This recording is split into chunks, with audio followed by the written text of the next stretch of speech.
and about wanting to help those in need.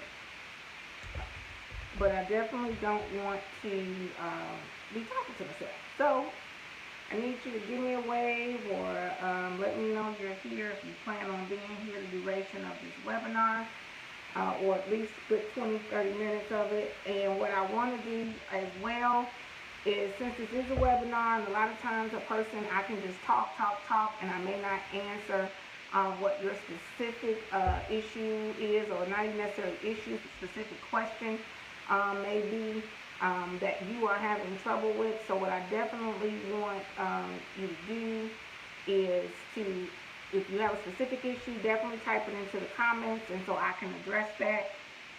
But I'm going to definitely, in the door, say key thing. When the title of this is How to Get Out of Debt, Tools and Tips for Success.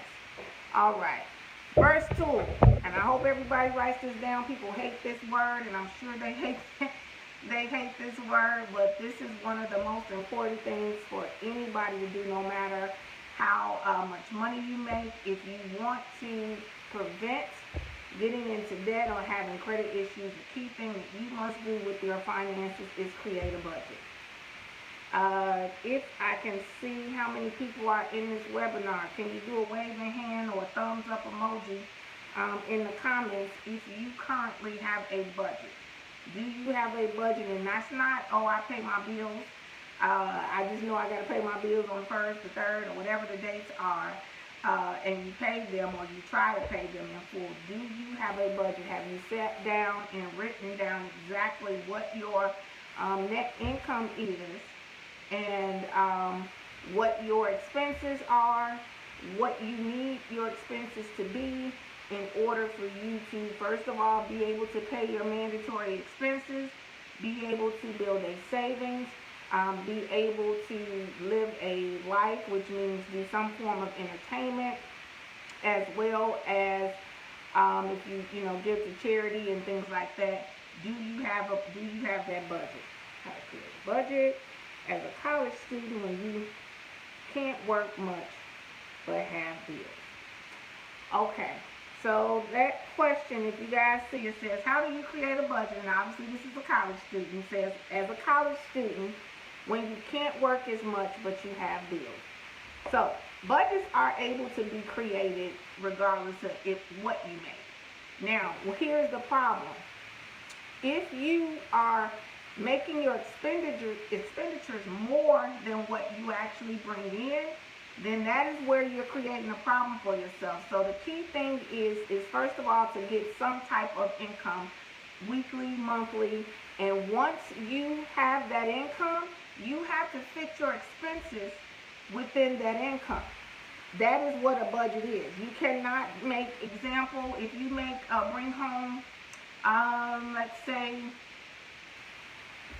maybe $800 a month. If you have accessible $800 a month, and I'm just speaking for a college student, of course, but you have let those people fool you to getting credit cards that they shouldn't have given you because you don't have a job, but you have put yourself in that position. You have, groceries or whatever other expenses you have to pay. My budget suggestion at all times is that your mandatory monthly expenses should not be more than 60% of the maximum money that you bring in a month. So if you are at $800, for example, then 60% is $480. So what does that mean? That means that your monthly expenditures that you have to pay out should not be more than $480. That means you have to fit everything, and that is your food, your toiletries, if you have credit cards, your credit card bills, all of those things need to fit in 60% of your net income, the money that you bring home. That is the key thing. If you can do that, then you realize that you have $320 left a month. For 10%, I always suggest 10% should go to a savings account. So that's 70%. And then, of course, if you're in college, we know you don't want to be in college and not be able to go to the party on the weekend or something like that. You do have an allotment for what is considered entertainment. but that allotment should not be more than 15% of your bring home income. What that is going to be $120. So $120 of your money should no more than that should be going to entertainment. Entertainment is going to be your nails, your hair, your party, and all those things. It shouldn't go over 15% of what your net income is. Those things is how you're going to create a budget. Now, if you have those credit card bills and you ran them up, and now you need to pay them down, reality is you're going to, for one, if you can't add another job, or add more time to your job because you're in school, that's understandable. Then my suggestion as an entrepreneur is for you to create something that you can do from home online that can start generating you money. Most young people nowadays are doing YouTube channels, things like that you can start building. And a lot of y'all love being on camera, you love social media, you love all those things. But what you can do is, if you're not sure what, I will have my link, or my link is always available for us to sit down and talk about how to turn your hobby or passion into a business. I can help you with that. That is for the college student. That is for the person who works a job and just does not have time to have another part-time job outside of the house. Set up a consultation with me. Generally takes about an hour. We can sit down and figure out what it is, that passion that you have, pull it out of you so that it can start creating additional revenue for you. And you can now create a budget that you can live within, as well as see the fruits of your labor. All right, so I didn't see anybody raise their hand, but one person, Makai, who talked about the budget. Everybody else, do you have a budget? Do you have a budget?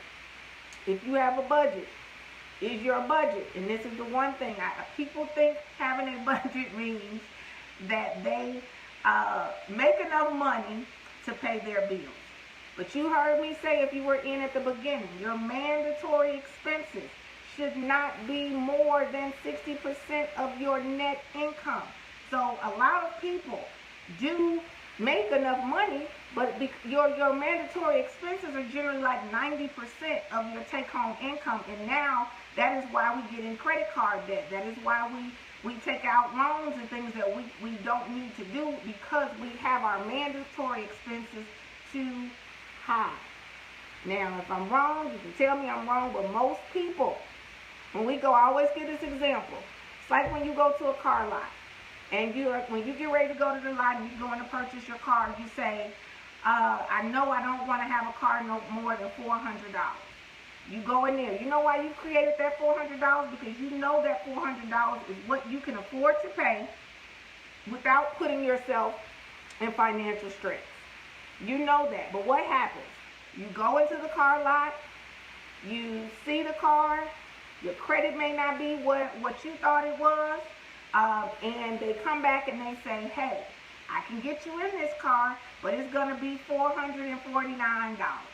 First thing you go, because you love the car, first thing we do is say, okay, well, it's only $49. I could just not do this to do that. But the reality of it is, people, most of us, you're not going to just not do that to do that. You're going to figure out how to pay it, but then now you're putting yourself in financial straits because you are not able to still pay all of your mandatory expenses, now pay this higher amount for a car note, as well as you should be saving. Everybody should be saving a minimum of 10% of their take-home income every month. And I don't mean saving it to use for next week, next month. I mean saving it for what is called your nest egg or your emergency fund. Does everybody put it in the note, give me a thumbs up if you know what an emergency fund is and how much your emergency fund should be. If you know what your emergency fund should be, and what I mean is how much, like multiply by based on what you bring home every month, how much should you have in an emergency fund or in a nest egg savings account is what I'm calling it. Anybody, if you know, give me a thumbs up. Give me an amount. If you're here in the webinar, you think you know what it is, put in the comments. Don't be afraid. Closed mouth don't get fed. Closed brain don't get that information. So let's work with it. Tell me what you think. What you think your emergency fund should have if you have an emergency fund. Nobody. Does anybody know? If you don't see a thumbs up, I'm assuming you don't know. Okay. So when I suggested 10% of your net income should go to savings, which is a nest egg or a slash emergency fund. What that means is that it is suggested that you should have at least, there you go, Lanya, you got it, 6 months of your income. And not 6 months of your gross income, 6 months, yay, Lanya, woo, you're the winner. I will give you, you're going to get something. Actually, we'll talk about it, but you have just given the correct answer. You have just earned yourself a discount to whatever one of my courses that are currently available, which will help reduce your expenses. Some will help you start your own business. We got a savings club, or you're already in the savings club, I know that. So we're going to give you a discount on something, either a course or one of the services that are offered inside of the savings club. So yes, though, everybody, if you did not know that, if you are walking around right now and you don't have at least 6 months worth of your take-home income sitting in a savings account, then you are doomed, in a sense. You are setting yourself up for financial stress. God forbid you lose your job, or you get sick and you can't work. That is the reason why you should have 6 months worth of income up in a savings. That's why I said when you are putting your 10% up every month, that is not a savings account that you should be touching. Now, you heard me speak of the Monique J Savings Club. I have a savings club that is available, and I'll put it in the notes on how to get into it. But if you are in it, or if you've heard about it, we have several different savings plans, because you should not just have one savings account. That nest egg, that emergency, should not be touched. But if you are someone who you like to go on vacations, and we all should, nobody should be working every day and don't get a chance to relax. But if you do not make, or if your monthly expenditures are so much more than what they should be, you don't get an opportunity to do it. Or when you do it, you're now setting yourself up to pay a bill late, or make arrangements on your electricity, your mortgage, your rent, because you don't make enough and you haven't budgeted your money so that you can build a savings for your travel. So this is what my suggestion is. You heard it, the 60%, you need to fit that in there. But if you don't, if you're at 70, 80% of your take-home income is your mandatory expenses, you don't have much room to create a savings. You don't have much room to create nest egg, emergency, travel, entertainment, none of that. So at this point, guys, what you're going to need to do is to add an additional source of income. It doesn't mean for good. You may need to bring an additional source of income just for 6 months to get yourself out of this hole. Then the key thing is to stop living beyond our means. Everybody does it, because we all want to have and live a good life. And there is nothing wrong with that. But you don't want to live a good life and be stressed out either. So you have to just make the right decisions to put yourself in the position where you can eventually live that life that you see for yourself. And it just takes discipline. Key thing, it takes budgeting, and then it takes holding on, slowing down. Stop trying to have wealthy people stuff when you don't have wealthy people revenue. You know, you living, you having an opportunity to create other options for yourself. That's all you need to do.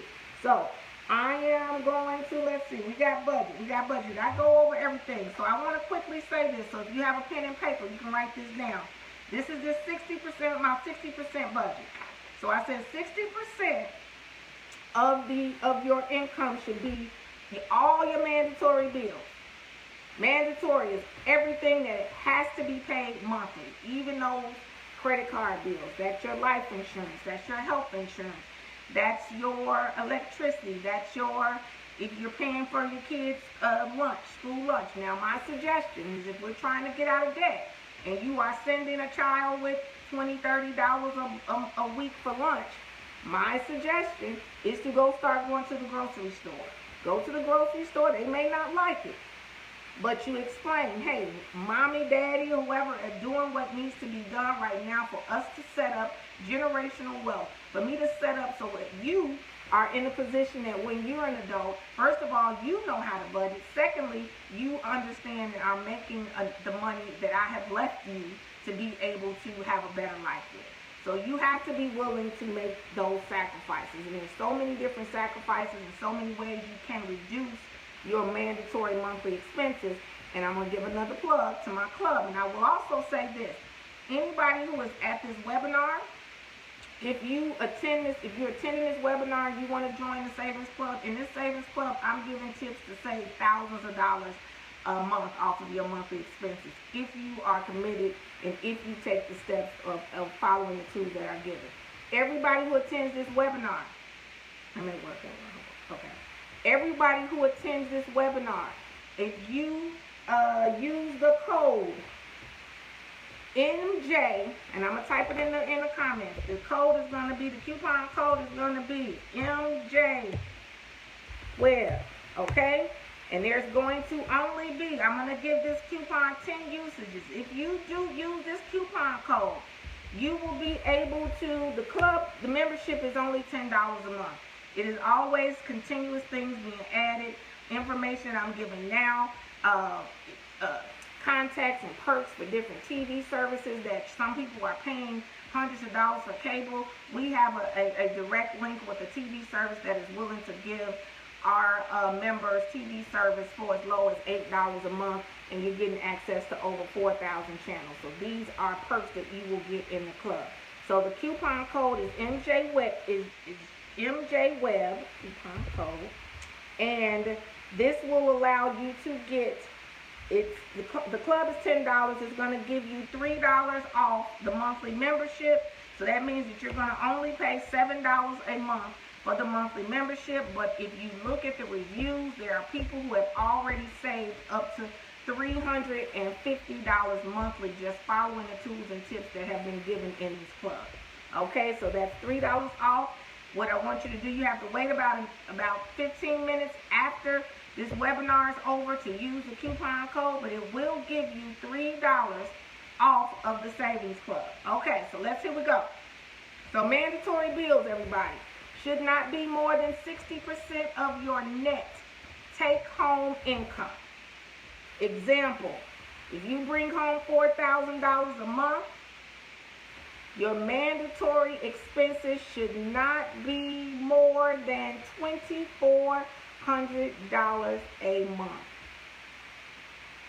I know that sounds scary, but let me give you the other breakdown, additional breakdown. So 10% we said is to add to your nest egg savings, to add to your emergency fund savings. Those two are one and the same. I call them nest egg because even for those of you who have a 401k or a pension, when you retire, understand that pension payment is not going to be equal to what you were making when you were working. And why should you now, in your retirement time, have to live, and this is supposed to be your freedom time, now you got to live, with little shackles on you because you don't have enough money. That's how good it would feel if you're still working for another, just say 10 or 15 years, and you're adding $400 a month to this savings, which is $4,800 a year, and for the next 10 years, you're doing and following the rules of that 10%, you will have an additional $48,000 in your savings account, in your nest egg savings account, on top of what you're going to receive for your pension plan or your 401k payment. So just imagine, you could decide you want to take a 2-week cruise to Italy, and you have these funds sitting here that you have set up to allow your retirement to actually be peaceful and a great retirement. Okay, so that's what that 10%. Other 15%. 15% should be entertainment. What fits in entertainment? I spoke about that. That is hair, nails, club, movie. Even those people who go to, worship and you tithe, and you want to tithe, and if you want to give 10% of your entertainment, because that's what you're choosing to do, you want to give 10%, you give 10% of that 15 to your church, if that's, that's what you want to do. Understand, tithing is not just money, it's time as well. So I'm lacking people to understand that. God don't want you to go broke trying to give it to the church. He wants you to help his children and help his people. So if you can get 5% of your money and 5% of your time, donating at a senior home, giving the homeless, feeding the homeless, things like that, that is all considered in tithing. So just wanted to put that out there. But you have that 15%. So we got 60%, 10%, 15%. So we are now at 85%.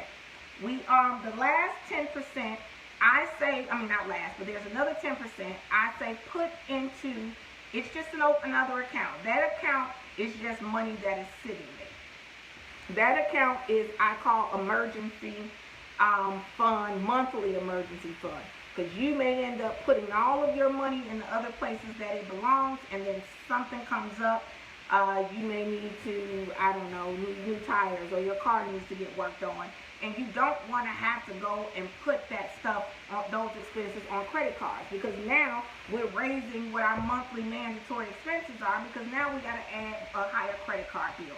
So if you can put 10% up of that net income and just have it in an account that I consider, it's just an extras account.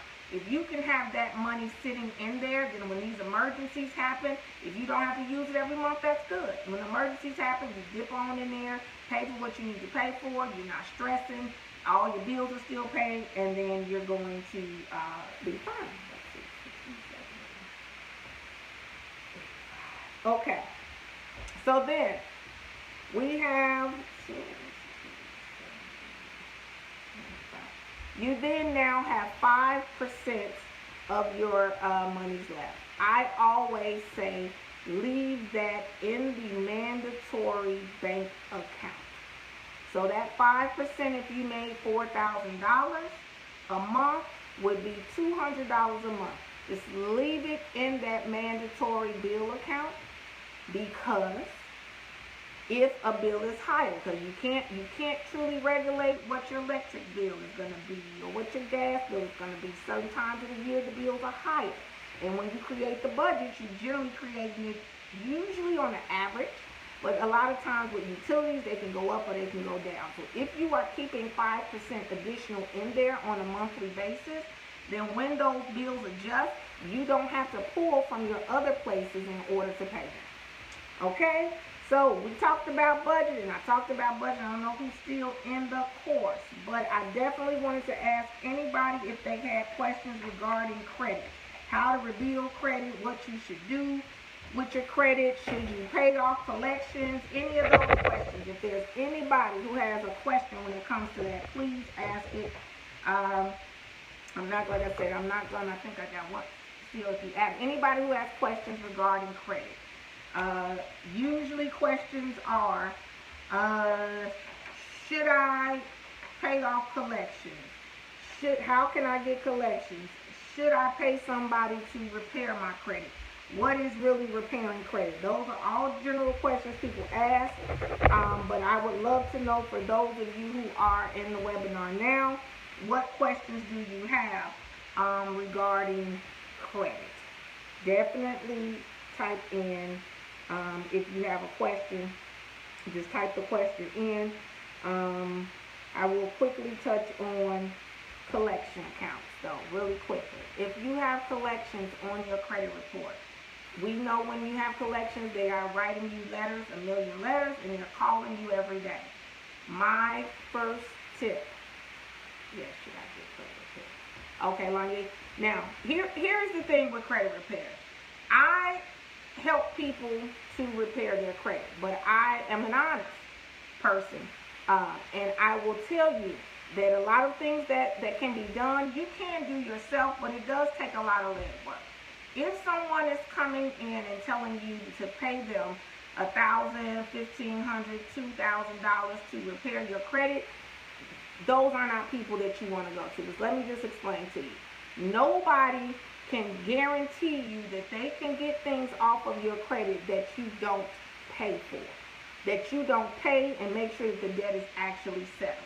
They can get it off, but if that debt is not actually paid and the creditor who you originally owed does not now have you considered paid in full, there will always be a possibility that that debt can pop back up.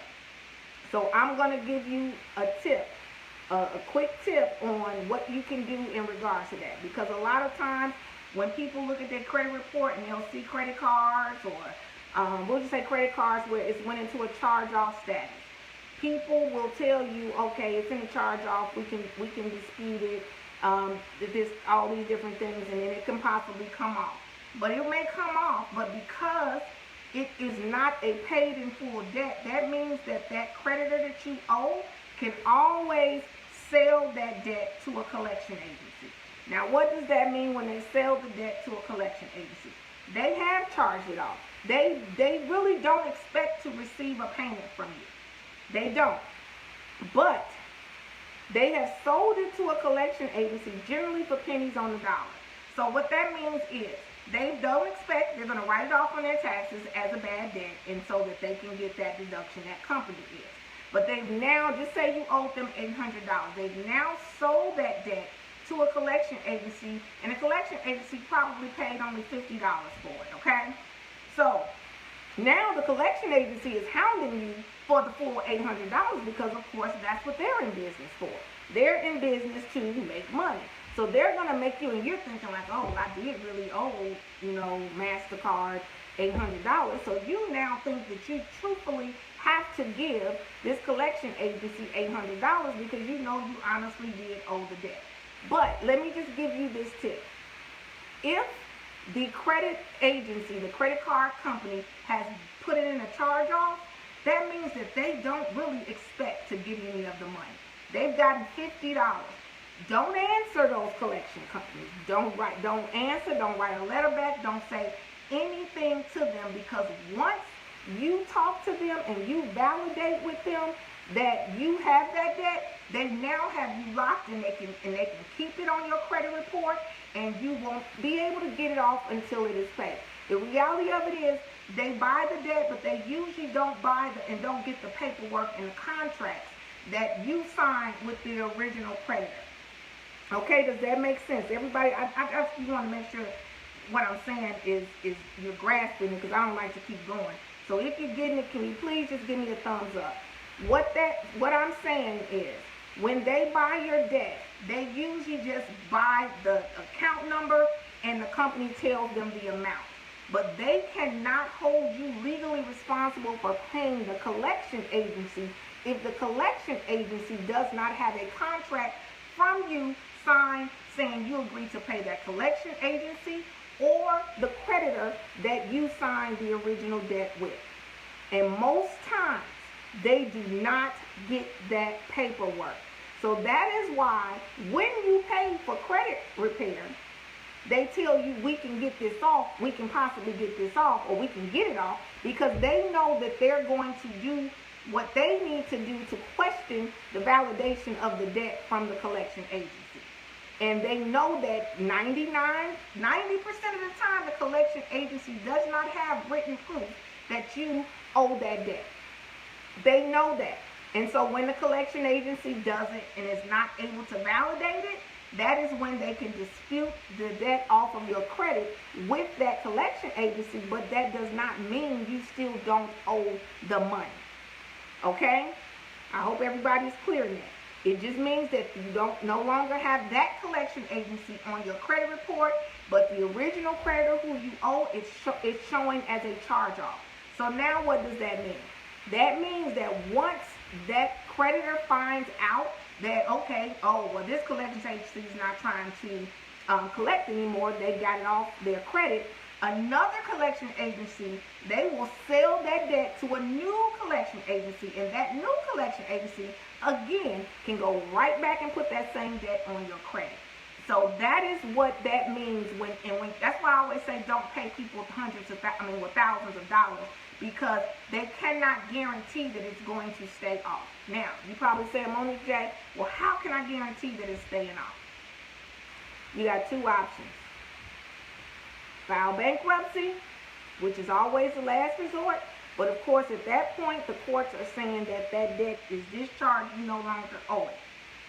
Second option, if it is an let's say example, an $800 debt, an $800 debt, and we know that the original creditor has only received $50 for it because they really don't expect to get anything for it. Once you get it off of your credit report, and this is something you can do yourself, this is something, like I said, when I do it, I'm not charging astronomical dollars, but I'm also telling you the truth as what I'm sharing now. Some other collection agencies, you know, I mean not collection, credit repair people won't be willing to tell you that or go back in and fix the situation for you. Okay, but so this is what you can do. You then, if it's $800, you then should contact the original creditor. Sometimes they'll say, hey, we went ahead and already, you know, sent it over to a collection agency. But most times, if you ask to speak and say, hey, I want to settle this with you, and I want to settle this, and what you're asking them is to settle in lieu of deletion. That means that you are agreeing to pay a certain amount to them. If they agree to it, then they are also agreeing, once the payment is received, to delete that account from your credit report. When they delete that account from your credit report, guess what? No other collection agency will be able to ever buy it again because it's gone. Because that's how they know to buy, because they see what's on your, you know, what's on your credit report and what debts you have. So then now it will never appear again, and you don't have to worry about it resurfacing. So you've spent your money, but it would be better off to spend your money to ensure that it's definitely going to stay off of your credit report. And I'm only saying half because, you know, that's generally what they'll accept is half. But you can go lower and try to bargain with them. But once they say yes, they will accept that settlement in lieu of deletion. Then the next thing is you want to get that in writing. You want them to send you in writing. If wherever your name is pays in full in 30 days, $200 to satisfy this debt in full, we will delete this debt from her credit report or his credit report. And once you do that, now that is that item off. So, Alanye, if you're still here, I hope that kind of helped you in regards to credit repair. There are some credit repair people who are legitimate, and they will be honest with you, and they will tell you that, and they will do the things that they can do to get the things off. But I'm being honest with you, if the debt is not paid in full or somehow discharged or considered paid in full, it can always pop back up on your credit report, even when it has been 7 years and it falls off. If it's been 7 years and it falls off, and understand this, and this is another tip with the 7 years. The 7 years start from your first date of delinquency. So not from the first date of when you opened the account. So for example, you had a credit card that you got in 2005, and everything was good and you were able to pay it, and you've been paying, and you've had this card all the way to August until now. But in August of 2019, you fell on hard times. You know, you lost your job or whatever the case may be. You stopped paying in August of 2019. That is when your 7 years will start counting. And so you would not be able to see that debt fall off of your credit report until 2026, unless it's settled. And even if it falls off, if they sell it, a collection agency can put it right back up on your credit, and then you have to go through what I was speaking of. Okay, are there any questions? Anybody got any questions? Because I definitely want to help. How much time we got left in this webinar? 23 minutes. So any questions? If you got questions, I think I should be able to bring people on live too if you want to come on and ask. But definitely let me know any questions regarding what I talked about. And this is what I want to put out here. I have several things that I offer. I put in there in the comments about my savings club. That savings club is like a one-stop shop. Anybody who is getting it for, especially you guys in this webinar, will be able to join for only $7 a month. When you get in there and you see what information you're given and all the information, tools, tips, perks, everything that you're given. Can you go over the percentage again? Okay, yes, I'll go over again. When you go in there and see everything that you're getting for only, you guys will get special just for today for only $7 a month. You'll be trying to find me and hug me every time you see me, because If you are committed and if you're ready to lower your monthly expenses and start building a savings and start building wealth, that club is the, when I say it's the bomb, and I'm not just saying that because I created it. Anybody who is actually actively participating in it, they will be able to tell you it is worth well over what you would pay the $7 a month. Okay, the budget is 60% mandatory expenses, 10% nest egg savings or emergency fund savings. The other 10% is I call it a surprise account. So it is the account where money is just sitting for surprises that may happen that you can't afford to add to your mandatory. You don't want to take from your nest egg savings, okay? 15% is entertainment. Entertainment is all of the things that you do that aren't mandatory. The shopping, the gambling, like go gambling or shopping or to the movies or out to dinner, giving to your place of worship. All of that fits into that 15%. And you may not use it all every month, and that's good, because then if you don't use it all every month, then when you need to possibly take from there, you can take from there, because that's a fund account. So you can pull from there if emergencies happen if you need to. You just don't need to be pulling from your mandatory, and you don't need to be pulling from your emergency fund savings. And then the last is 5%, which I say is a second savings, or you can actually leave it in the mandatory expense bank account. And that is just to kind of give you a little wiggle room when expenses and things that you can't control, like seasonal expenses and things like that, gas, light, depending on where you live, they may increase at certain times of the year. That 5% extra sitting in there, if you're putting it in there every month, and in the month that it's not needed, it will build up. And then if you are used to having a gas bill, just say that's $120, and then in the winter it goes up to $500, but you've been putting 5%, which is $200 a month for the past 4 months extra in that account, and you didn't need it. Now you got $800. So when that $500 bill comes, it's not going to make you scream or be like, oh my God, how am I going to do it? Because you should have already an extra $800 sitting in there for you to use for that wiggle room when expenses go up, in the mandatory expenses. So if you're saying, well, Monique, my mandatory expenses are already at 90% of what I bring home. If you are somebody who is in that situation, what I can tell you is this: definitely join my savings club. Definitely take my How to Lower Your Reduce Your Monthly Expenses course, because those courses, like I told somebody, I have saved the most I've saved a client through the expense reduction is $3,200 and I think about $270 a month.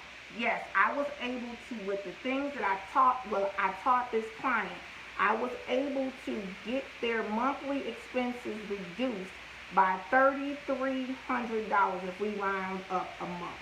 So imagine, I put almost over $36,000 back in her pocket a month. So if you're able to do that, if you take the tools and tips that are given, you can get yourself down in that 60%. Things like rent. Right now, if you're in a lease, you can't adjust in that. But if you're paying life insurance, car insurance, car note, cell phone bill, your utilities, all of those things that you're paying, there are ways and things that you can do to reduce those a month and lock in a lower price that would hopefully help you get closer to being in that 60% range. If you get down to just say 70, you may need to work or add a part-time job or home-based business or something that can give you an additional $1,000 or so a month, so that it can help you now actually have a higher take-home, which would mean 70 cents is probably going to be at about 60%. Did that answer your question? Okay, let's see. I got Tanya. I paid off my Capital One car loan. I asked for a payoff quote. It's showing as derogatory because they have it as settlement offer, even though I'm in possession of my vehicle. Is there anything that I can do? Okay. So I'm going to get clear. You paid it off. You paid it off. You asked for a payoff quote. You paid it off, but it's showing as a settlement offer, and you still have the car. Okay, so what you can do, what that means is it's reporting incorrectly. If they gave you if they gave you a settlement amount and they said that the debt is considered paid in full, what you have to do is dispute with the credit bureau that that is not reporting correctly and that the debt is paid in full. And now what I always suggest, and I would add, and the creditor agreed to delete or remove from my credit report. I do that because if it's showing any late pays and things like that, late pays hurt your credit score. So it would be better to get it off than to leave it on and have those late pays on there. Because even once it's paid in full, if it reports paid in full and they take off, you don't want them to say, it shouldn't show as derogatory once it's considered paid in full, but it's still going to show late pays, and then it'll say paid off debt. So what happens is when you're going to apply for other things, you're going to see those late pays. And they may say, oh, well, you were paying late, and those late pays will affect your score. So that's why I suggest getting it off and disputing and saying they agreed to delete it.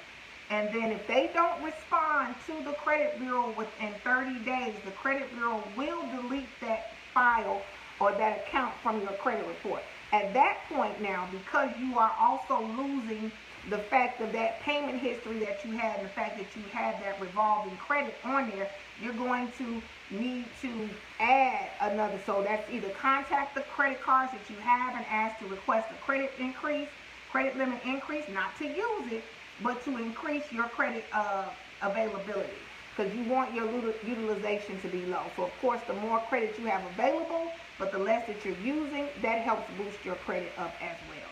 Did I answer your question, Tanya, if you're still here? Okay, I see you did. Okay. All right. So, yeah, go on. Everybody, if you don't notice, everybody is entitled to one free credit report a year. I know tons of people use all these other Credit Karma, all these things. There's nothing wrong with those because they do allow you to do disputes. But Credit Karma only gives access to TransUnion and to Equifax.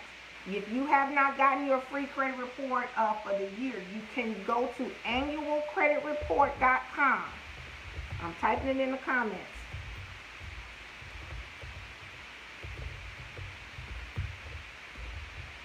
And request and get your 3 credit reports.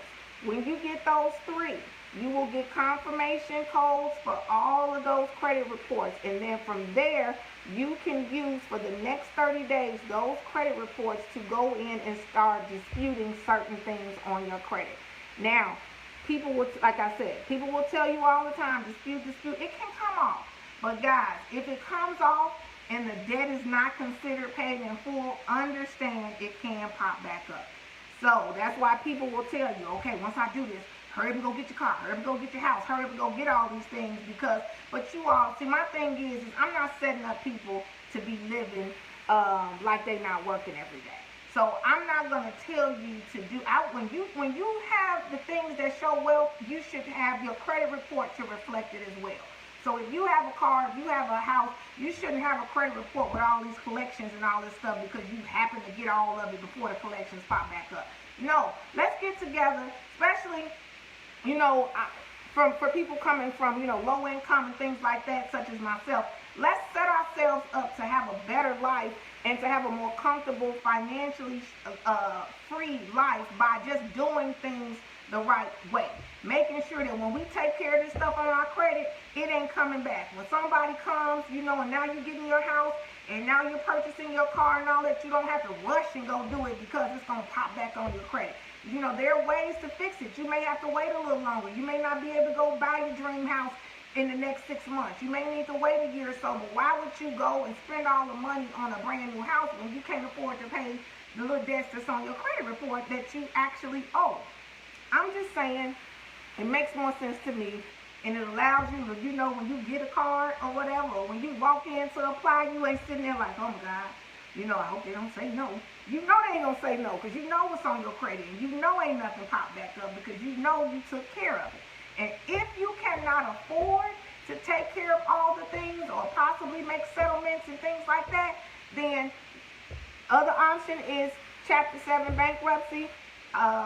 If you don't know, that is assistance in completing that paperwork. That is also one of the services that I provided through my business, the 19 Group. It is a lot less expensive, but I definitely sit down and talk to you, and we can decide whether or not that is your best option, because of course with bankruptcy, it is a public record. It stays on your credit report for 10 years. But if you're looking to buy a house and something and you just cannot afford to pay all of the things, when you file a Chapter 7 bankruptcy, you do have to wait 2 years before you're able to go and purchase a house. Some instances it may be 18 months, but to get a better interest rate and get a fair interest rate, you have to wait 2 years after the bankruptcy filing. But for me, that makes sense, because at 2 years after filing, you can use those 2 years to start rebuilding your credit. If you do that, do that through me, I of course, have courses that teach you how to rebuild and start boosting your credit back up. Okay. Any more questions I wanted to touch on, because a lot of times people always ask about different things that affect your credit. Understand the key thing that helps your credit score go up every month is length of credit and on-time payments. Okay, so that even means, I hate to tell people to make minimum payments, because on minimum payments they are making money on you on interest. But if that's the most that you can do right now, then that's what you have to do. But if you get into one of the budget plan, I have another budget plan that helps you, that gives you a skill in getting out of debt. That is offered, and that information is given in the Savings Club.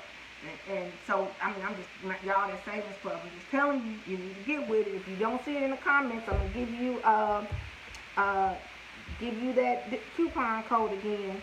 But you definitely want it. It's just MJ Web, and that code will be able to be used 10 minutes after this webinar is over. Okay? Oh, it ain't code. So, but there is a budget to get out of debt as well. So you definitely want, you can definitely do that. So we said it's what? A payment on time. Paying on time. Key thing is, not late pays affect your credit. These are all in order. Then your payment history, your length of credit.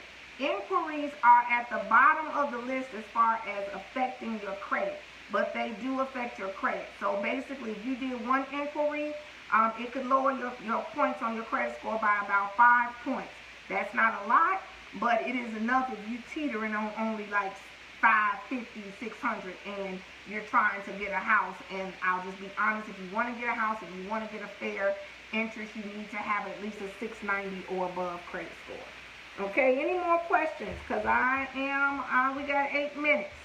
I want everybody, first of all, I want to thank everybody who tuned in. I hope that I gave you some information that can help you start becoming financially free. This information that I give is available in my Savings Club, as I said, as well as there are courses in the Monique J Academy, and I'm going to type the Monique J Academy link in here, and you'll see all of the different courses that are available. But the Savings Club is just that. It's the Savings Club, and it does have everything in regards to the budget. It has the savings plans. It has the special perks and programs that we have been set up with different TV companies and travel agents, and coupon codes are given. It's just so much stuff given in there, y'all. But y'all only want to pay $7. But we have that, as well as the how to reduce your expenses, your monthly expenses by $100 or more, which gives you $1,200 minimum a year back into your pocket. Okay, so I'm putting the link for the school that has the Savings Club, as well as the expense reduction course.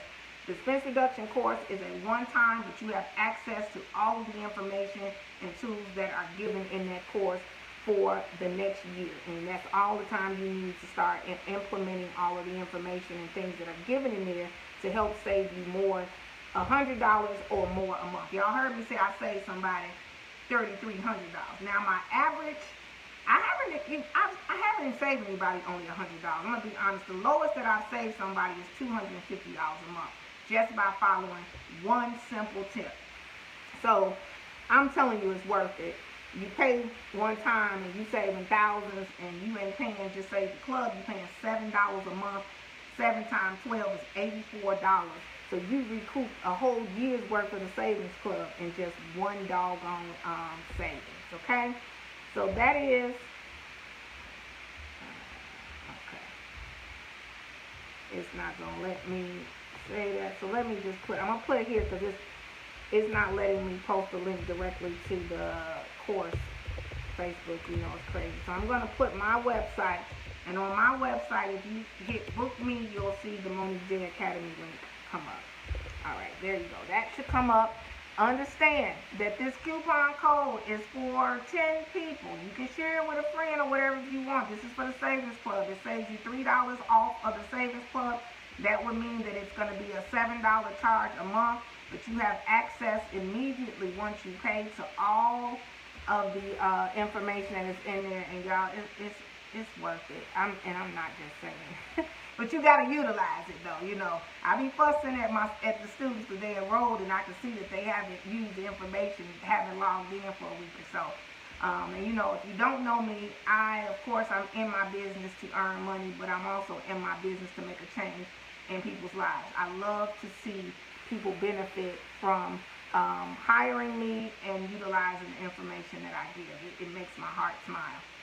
So I definitely want to, you know, let you know that this is not just about me earning, it's about me, you know, just building, helping people build wealth. And when you're wealthy and financially comfortable, you are just not less stressed. And when you're less stressed, you're healthier. And, you know, it just all goes from there. So if anybody else has any questions, I'm going to go ahead and end. Definitely use that coupon code to enroll. It will be up and available in the next 10 minutes. I'm not sure when I'll do another free webinar. It will be coming though. But all of the information that I have, you can definitely get it through the Monique Je Academy. And I'll say it, it's MoniqueJeAcademy.teachable.com. They will not let me post it in these comments, but Monique Je, MoniqueJeAcademy.teachable, TEACHABLE.com. And that is the site for all of the courses and the club for which you will be able to enroll in the next 5 minutes. Thanks again for watching. God bless everybody. Hey, understand this, for any and everybody who watch, things will not change, things cannot change if you don't put in the effort to change them, if you do not become committed. Getting out of financial debt, it takes commitment. It takes commitment and it takes discipline. And it will make you feel uncomfortable, but I guarantee you that if you commit, even if you have to pull back and rein back from doing what your normal expenditures are for the next 6 months, when you see what that feels like by following the budgets that I give, by utilizing the savings options that you have, and you 6 months from now can now be living a better life, a financially comfortable life, you will be so thankful that you committed to doing what you needed to do to improve your financial situation, financial health, as well as your physical health. So God bless y'all. I will see you soon. Please be sure to follow and like my page, and go to my YouTube channel, Monique Je, on YouTube, and subscribe. God bless y'all. Have a great rest of the evening.